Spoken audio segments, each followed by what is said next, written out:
ചമ്പക്കുളം മൂലം വള്ളംകളിക്ക് ഒരു കാരണവശാലും അവധി കൊടുക്കില്ലെന്ന മുഖ്യമന്ത്രിയുടെ രഹസ്യ പരാമർശം പുറത്തായതോടെ വിവാദം കനക്കുന്നു. ഇന്ന് വൈകിട്ട് ചമ്പക്കുളത്ത് വള്ളംകളി പ്രേമികൾ പ്രതിഷേധ യോഗം ചേരും. സർക്കാരിന്റെ ജനവിരുദ്ധ നിലപാട് തിരുത്തി പ്രാദേശിക അവധി പ്രഖ്യാപിക്കണമെന്ന് ചമ്പക്കുളം മൂലം ജലോത്സവ സമിതി public committee chairman KG Arunkumar പറഞ്ഞു. ആദ്യം കൊടുത്ത സബ്മിഷനിൽ തന്നെ അപമാനം നേരിട്ടതിൽ കടുത്ത അതൃപ്തിയിലാണ് റജി ചെറിയാൻ MLA.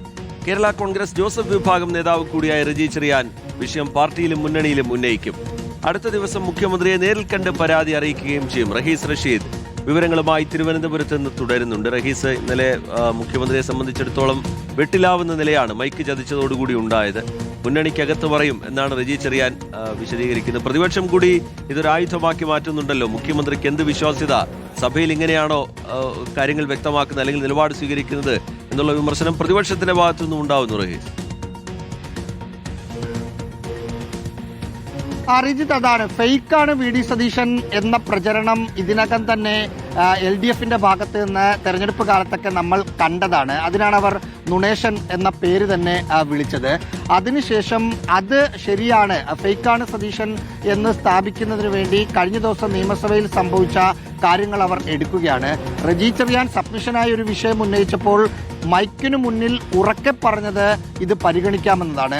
കസേരയിൽ ഇരുന്നതിന് ശേഷം തൊട്ടിപ്പുറത്ത് നിന്ന മുസ്ലിം ലീഗ് നേതാവായ മന്ത്രി PK കുഞ്ഞാലിക്കുട്ടിയോട് രഹസ്യമായി പറഞ്ഞത് അതൊരിക്കലും കൊടുക്കില്ല എന്നതാണ്. സ്വാഭാവികമായും അതൊരു ഇൻസൾട്ടാണ് റജി ചെറിയാനെയും അദ്ദേഹത്തിന്റെ പാർട്ടിയെയും സംബന്ധിച്ച്. എന്ന് മാത്രമല്ല, വള്ളംകളി, കുട്ടനാട്ടിലെ വള്ളംകളി പ്രേമികൾ എന്ന് പറഞ്ഞാൽ അവർ അതൊരു ഇപ്പോൾ മലബാറിൽ ഫുട്ബോൾ പോലെ വലിയൊരു വികാരമാണ് അവർക്ക്. അവർ വള്ളംകളിയുമായി ബന്ധപ്പെട്ട ആരെന്ത് പറഞ്ഞാലും അത് അവരെ കൂടി, ഇപ്പോൾ റജി ചെറിയാനെ ഇൻസൾട്ട് ചെയ്യുന്നതാണെങ്കിൽ പോലും വള്ളംകളി പ്രേമികളെ സംബന്ധിച്ച് അത് അവരെ ഇൻസൾട്ട് ചെയ്തതിന് തുല്യമാണ്. അതുകൊണ്ടാണ് പ്രതിഷേധ പരിപാടികളിലേക്ക്, പരസ്യമായ പ്രതിഷേധ പരിപാടികളിലേക്കൊക്കെ അവർ കടക്കാനും തീരുമാനിച്ചിരിക്കുന്നത്.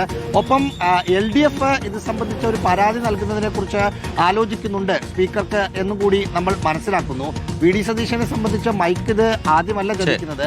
മുമ്പ് പുതുപ്പള്ളി ഉപതെരഞ്ഞെടുപ്പിന് ശേഷം കോട്ടയം DCCയിൽ വാർത്താ സമ്മേളനം നടത്തിയ സമയത്തിലും അന്ന് K സുധാകരൻ KPCC പ്രസിഡന്റായ സമയത്തും ഇങ്ങനെ ഒരു ചതിവ്, ഒരു പിഴവ് VD സതീശന് സംഭവിക്കുകയും ചെയ്തിരുന്നു. VD സതീശന്റെ ഭാഗത്ത് നിന്ന് എന്തെങ്കിലും മൂവ് ഇതുമായി ഉണ്ടാകാനുള്ള ഒരു സാധ്യത തള്ളിക്കളയേണ്ട. ഒരുപക്ഷെ റജി ചെറിയാനെ ഫോണിൽ വിളിച്ച് സോൾവ് ചെയ്യാനുള്ള നീക്കം നടക്കാനുള്ള സാധ്യതയുണ്ടെന്ന് മനസ്സിലാക്കുന്നുണ്ട്. ശരി, റഹീസ് റഷീദാണ് വാർത്തയുടെ വിശദാംശങ്ങൾ നൽകിയത്.